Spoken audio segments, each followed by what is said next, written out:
Hey guys, how are you? Hope you're all doing very well. This afternoon I'm going to be doing a review of a horror film from Canada, English language, released in the year 2012, directed by Brandon Cronenberg, and this film is called Antiviral.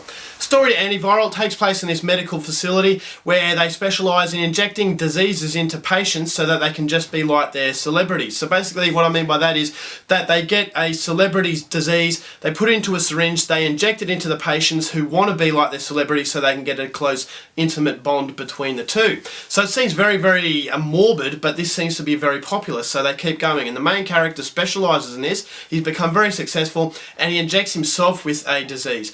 Then he realises that the disease has in fact killed the celebrity that he injected it from, and therefore his health is rapidly deteriorating, and he's going to die if he doesn't do anything about it. So he's going to have to uncover the truth behind this celebrity's death, and along the way he is going to be betrayed by people he thought he could trust, and he realises that there is something much bigger than he first thought. So whether or not he can get out of this ordeal alive, something you're going to have to find out for yourself, because that's as far as I'm going with my synopsis. Now my thoughts on Antiviral. A lot of people will tell you that this storyline is silly, that it's what ruins the film, that it's implausible, that it's absolutely stupid that someone would want to inject themselves with a disease in order to be like their celebrity. But I think you're missing the point by saying that, because to me, this medical research facility and the diseases that they were injecting it in is symbolising a magazine. It's symbolising the obsession that society has with people that we deem as gods. So what I mean by that, the magazine, is that they have all these perfect sculpted bodies. You know, the women in bikinis and other girls saying that they want to be just like them, that they're going to try and emulate the people that they deem better than themselves. So they're going to go on diets, they're going to get anorexic, you know, all these horrible things just to be like the people that we see in the magazines. So that's why I felt that, you know, this research facility, yes, it is very horrid that they would inject these diseases into them, but I thought the true disease are the magazines. It's the published sort of photos that we deem as how we should be, not how we think we should be ourselves, but it's society telling you that's how you have to be. And that all these people will get the same haircuts, they'll get the same sort of diets that these people are running. It actually feels like these celebrities are godlike figures, and these godlike figures are telling us how we should live our lives, and that's very scary. And that's why I like the film the way I did, is that yes, it is a very, it comes across as a silly idea, you know, these people injecting these things with horrible things just to be like their celebrity, but it's not far from the truth. In fact, it is very relevant to today's society. You know, you might not be injecting drugs into your body, but the drug is the magazine, the drug is the movie, the drug is people telling you what you should be. And so the obsession that society has with celebrities is depicted in this film, and it's depicted very shockingly.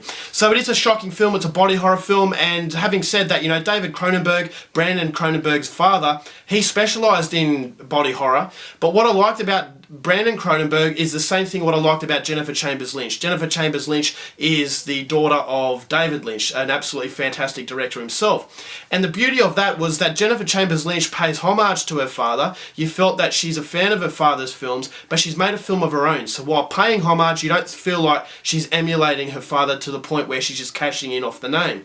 And that's exactly like Brandon Cronenberg. Yes, he is specialising in body horror in this film, but it feels like he's not emulating it scene for scene of his father's films. It feels like he's making a film of his own. He's a genuine fan of filmmaking, and at the same time he is paying homage. He is playing it smart. You know, being a Cronenberg name, being in body horror, you're going to sell a lot of films. But I felt that, yeah, it does make a film for himself, and it shows that this guy has a very bright future.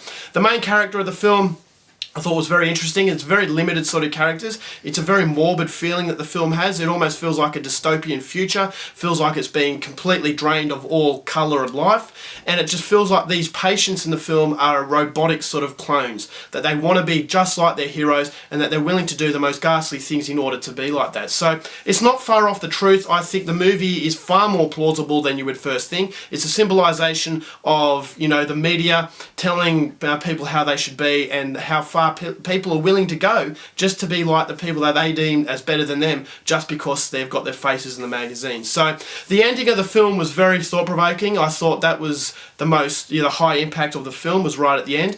The only problem I had with this movie was the fact that it does get stuck in a little bit of a bog sometimes. I actually felt like it loses its focus, its concentration is gone just for a split second, and then it kicks up into another gear, and then it just loses its concentration again. So it is very reminiscent reminiscent of a guy who's made a first feature film, which is what I believe Brandon Cronenberg's Antiviral is, his first feature, and it just has the mistakes of a first feature. But overall, I thought it was a very insightful sort of thought-provoking film that will strike you with a lot of relevance to today's society, and I thought it was very scary, and for the most part it was very well done. It's very, very disgusting in some areas.